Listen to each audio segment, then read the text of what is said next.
Here we go, folks. I hope you're ready because today the countdown begins. We have until now, all the way into the beginning of August. We need to get a vote. And I cannot stress it enough. You need to force a vote because we are hearing so many different things about what the holdup is. Some even say there is no holdup. We just don't have a vote. So we can vote yes yet. We're going to get into all of it as always. Do me a solid though. Let me turn on the lights. Bam! Hit that like button for me. Make sure you subscribe to the channel. Now look, we have a Senate floor vote on the Clarity Act. It's expected within days. It's not an estimate. This is what the congressional voices closest to this deal are saying publicly right now because they know things that we don't, because we don't sit in on these meetings. Senator Cynthia Looms, she's out there. She's doing her interviews. She's doing her little talks, her speeches. She's putting out posts talking about how a vote is coming this next week. And I keep hammering home, the week of July 20th to August 1st is probably the most important time for the Clarity Act. You all know what happens on the 7th. They pack their little bags and they go back to their home states and they start doing their little vote for me again campaigns. You know what I mean? And if they don't get voted back in, well, your Congress in 2027, it can look completely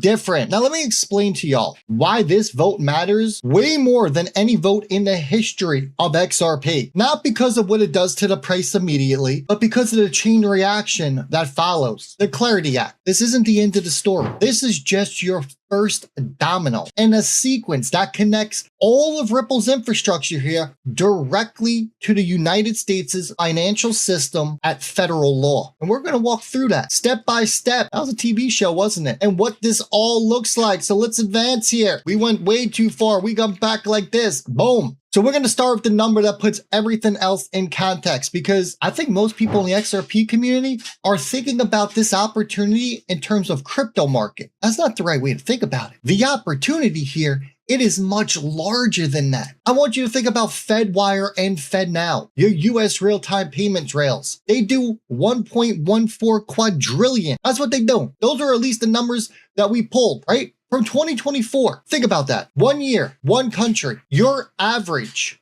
daily average on FedWire alone is a little over 4.5 trillion during your business days. Now think about what happens when that infrastructure moves to a 24/7 real-time settlement, which is exactly where the FedNow is headed. That 4.5 trillion or more every single day of the year. No more 9 to 3 hours, no more banking hours. And we all know XRP is positioned into this as a settlement layer. There's no ifs, ands, or buts about it. It's not going to be Bitcoin. It's not going to be Ethereum, folks. Think about what that does in a number. And here's why the Clarity Act vote next week connects directly to this. Now remember, Ripple received their OCC, conditional OCC National Trust Bank approval. It's about what, 10 months ago at this point, December of last year. Now Circle, they already got their license. Circle applied for their licensing, their approval 3 days before Ripple filed. I mean, if this tells me anything, it tells me Ripple is up next. And remember, the Fed, what they said about their system,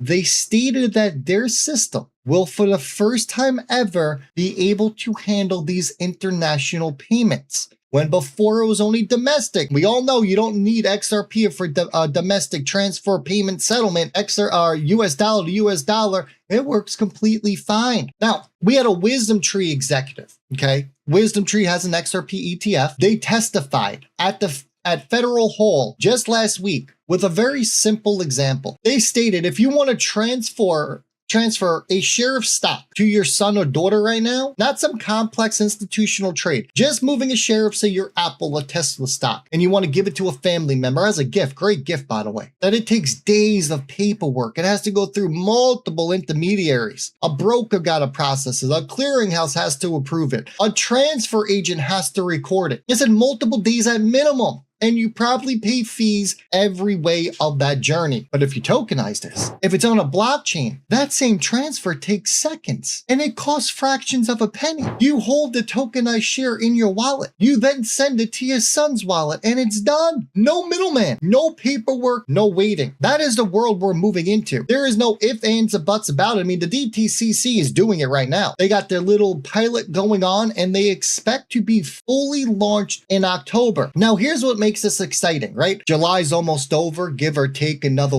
week and a half. And then it's August. August is going to fly by. Next thing you know, we have about a 30-day countdown before the DTCC is going live. That's going to be your next major event after the Clarity Act. These events are something to look forward to because it just takes one to trigger this market to absolutely rip and erupt to the upside. Clarity Act, that gets approved. Forget about it. The DTCC then gets approved or goes full launch. Because remember, full launch is not a guarantee in October. It could find something wrong during this testing pilot. But if they don't, they go live. Imagine lining up Clarity Act and then the DTCC seeing their quadrillions of dollars and finding out who else is actually involved and that they're working with, because we know it's multiple. It's not just going to be Chainlink, Stellar, and Canton. There's other blockchains involved in here. The roof is going to be blown off, folks. You know the old song, the roof. The roof is on fire. That's what's about to happen. Which moves us to this. Let me give you the voices from the federal hall hearing that just went down. And this is probably the clearest possible picture of where this is going and why it has to happen now. So Congress Steele was up there, and we've showed YouTube, not YouTube videos, but clips of his, Fox Business CNBC talks. He said it is absolutely essential that the United States sets the gold standard for regulations in the digital asset space, that we unlock the capital, human capital, and financial capital that is going to come into these markets once we have regulations in place. Now, I've said this for many months now. There is a tsunami of money sitting on the sidelines. We're not talking about just millions. We're not even talking billions. We are talking about trillions of dollars that are waiting to enter this market. Trillions of dollars. There are so many catalysts, so many events that are going to stack. Look, I think from what I am seeing now at present date to what the last cycle was, I believe the last cycle was an institutional warm-up cycle. We got to about 4 trillion. I believe that these institutions came out, they went to their clients, selected clients. They didn't offer it to everyone, but they went to a select group of their clients who they knew had a high risk tolerance. And they told them, hey, look, we're now offering, a Bitcoin ETF, Solana ETF, an Ethereum ETF. Do you have interest? And they saw what the appetite would be. I firmly do believe if the the Clarity Act does get approved, if the DTCC does go full scale, full launch in October, that this next bull run, which I believe is coming 2027 and 2028, all the way even to probably a little part of 2029 for some of the altcoins that are lagging behind, which sadly enough, usually XRP is a lagger. I'm not saying it's not going to move before, so don't even take it wrong like that. It's going to move next year. It's going to move in 2028, but we're talking about those blow up tops. I believe the institutional money is going to absolutely flood and dominate this cycle. I think we are going to experience a real institutional bull run, which guess what? We haven't seen yet. So let me give you everything laid out here in plain English so you get what's going on so you're not confused. Phase 1, your Senate floor vote. It's expected next week, maybe the week after. Okay. The ethics deal closes between the White House and the 5 targeted Democrats. 60 votes secured. Clarity, it's signed into law. Now remember, as soon as the bill gets passed, Clarity's not signed right away. Who knows when it hits Trump's desk? Maybe it goes to his desk right away. Maybe it takes a day or two. Who knows? But it's all about this vote. Once that does happen, forget about it. Money's going to start flooding. At first, the first thing you're going to see is brand new ETFs. That's going to be the first thing. That's when I expect the BlackRock ETF would come in. Phase 2, immediately after, Ripple. Final OCC National Trust Bank Charter approval comes through. Write it down, pin it on the board. You're hearing it from Rip first. Federal Reserve Master Account application, that follows. Ripple's Treasury Clear Connect gateway, already confirmed to integrate with FedNow. That will go live. Ripple at that point is now plugged directly into your US real-time payment rails that processes $4.59 trillion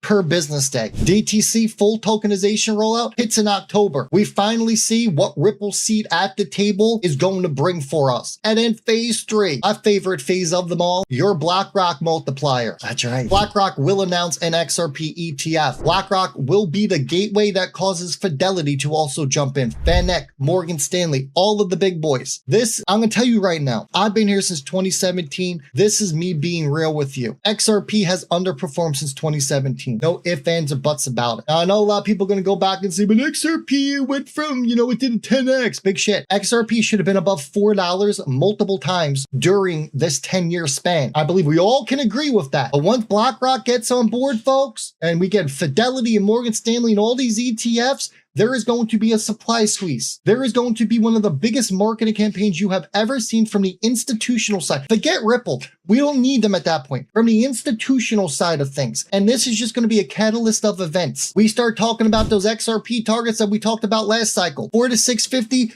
first target. It's going to get destroyed. 8 to 13, that's up next. 19 to 31, as long as Bitcoin hits 250,000, we get a $19 to $31 XRP. That's why I tell you all the time, you better get over to my other channel. Go hit that damn subscribe button, Rip Talks Money, because this will prepare you for life after crypto. And everyone needs to be prepared.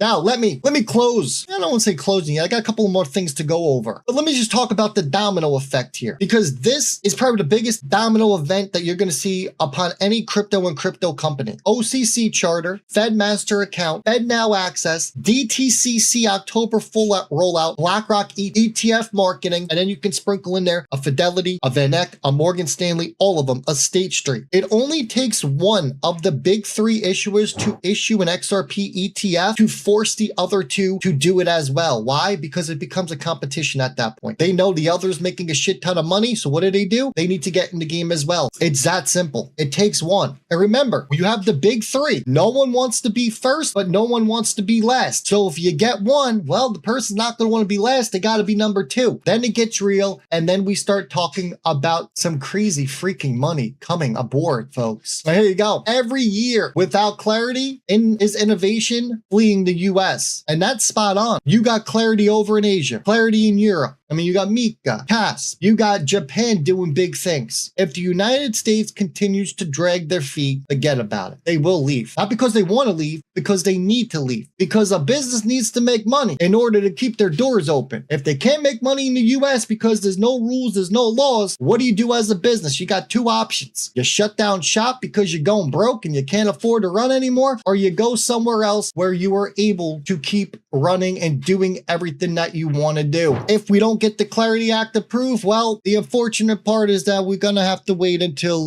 2027. Is it unfortunate? It could be. It could also be a blessing in disguise, because on this channel, we're all about events. We're all about the catalyst, and I like to line them up. 4 weeks apart's the perfect thing, because you get the money that comes in, you get the euphoric top. As it starts to come back down, boom, another event shoots back to the upside. You stack event on event on event on event, and you just see prices rip to the upside. No pun intended. It's that simple, folks. All eyes on these next 2 weeks. Let's see what happens with the Clarity Act. I'll be watching. I'll be keeping all y'all updated. Hit that thumbs up and subscribe. I'll see all y'all on the next one.